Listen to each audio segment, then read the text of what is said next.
Hi everybody, it's Mr. Cognetti from Citizenship Academy, and today we are going to be doing Module 1, lesson number 20. All right, now, again, my power's still out, so you gotta bear with me, but I think we can still see just fine on the board. To warm up, I want us to start with a game of one more. So I'm gonna write a number on the board, you tell me what one more is. All right, let's do that. Your number is 1. What is 1 more than 1? I'm not going to give you much time. 1 more than 1, you go to the next number, is 2. So you're going to put a strategy to help you would be put as many fingers up as the number I've given you and then put one more finger up. See what it is. So if we have 1, put one more finger up, now we have 2. Okay?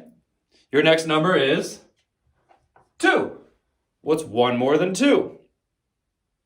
Put 2 fingers up. Now put 1 more finger up. How many do we have? 3. Good job. All right, your next number is 3.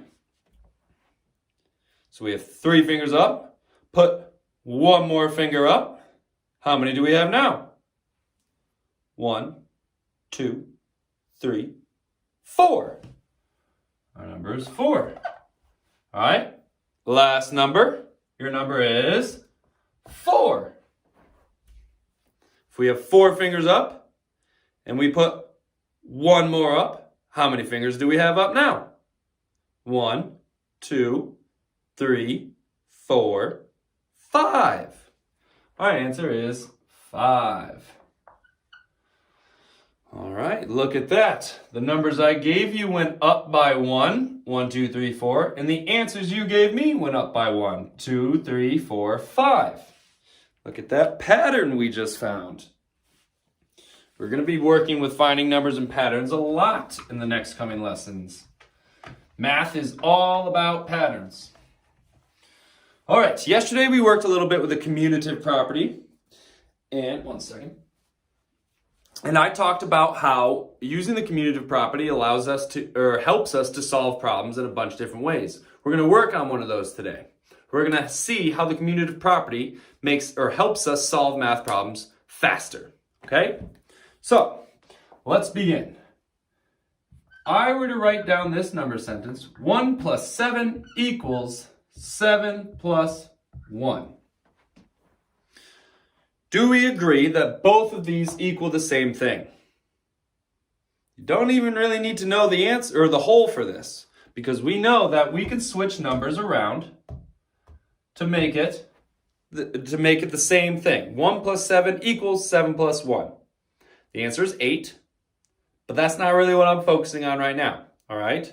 What I'm focusing on is why we would write this in different ways.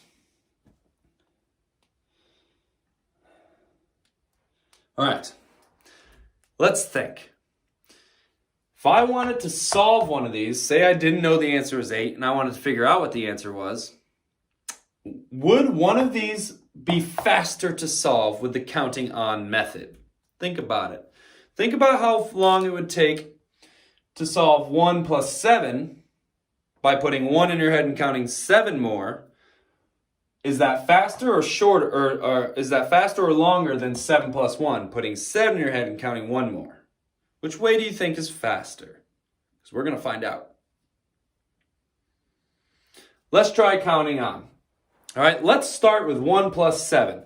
That means we're going to put 1 in our head and count 7 more. So we need to have 7 fingers up. So put all your fingers up on one hand and then 2 more on the other. Okay, so that's 7. 1, 2, 3, 4, 5, 6, 7. So we have 7 up, and we're going to put 1 in our head. Okay, ready? 1, 2, 3, 4, 5, 6, 7, 8. All right. So this equals 8. That took us a while. We kind of counted a lot of numbers that time, right? We counted 7 different numbers that time. Let's try putting 7 in our head and counting 1 more. All right, ready? Put 1 finger up. Get ready to put 7 in your head. Let's do it. 7, 8. All right. Which way was quicker? The way we did it first or the way we did it the second time?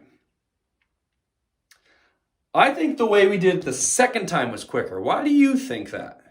Why do you think putting 7 in our head and counting 1 more was quicker than this method? Take a couple seconds to think about that.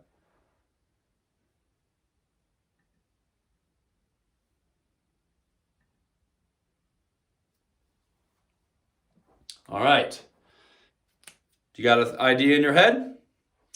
So this way was quicker because we counted less numbers. This time we put the bigger number in our head. I think you've heard me say I like to do that. We put the bigger number in our head and only counted 1 more.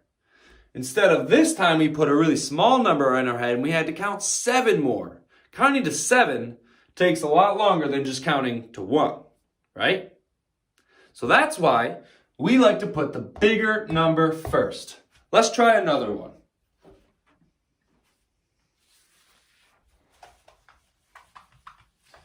If I wanted you to solve the equation 3 plus 5, what do you think would be faster to solve? Will we put 3 in our head or 5 in our head? Think about which one's faster. We're going to solve both, and then let's see if you were right in guessing which way was faster. We're going to solve it the way we wrote it out first. We're going to start by putting 3 in our head and counting 5 more. So this is putting the littler number in our head and counting the bigger number.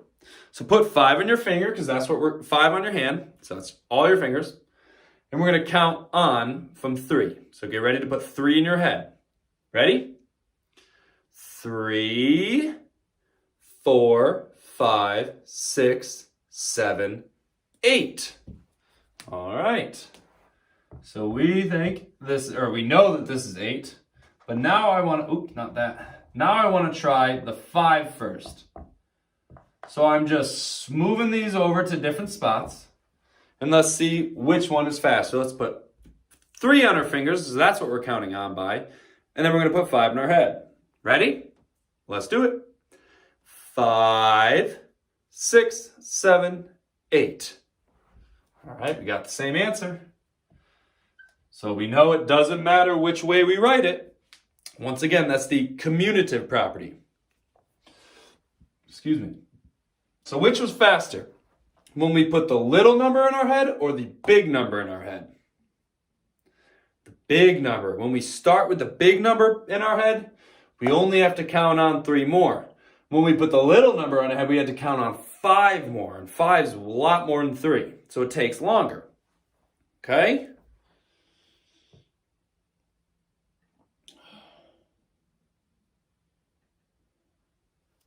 So remember, a little trick to help you solve problems using the counting on method.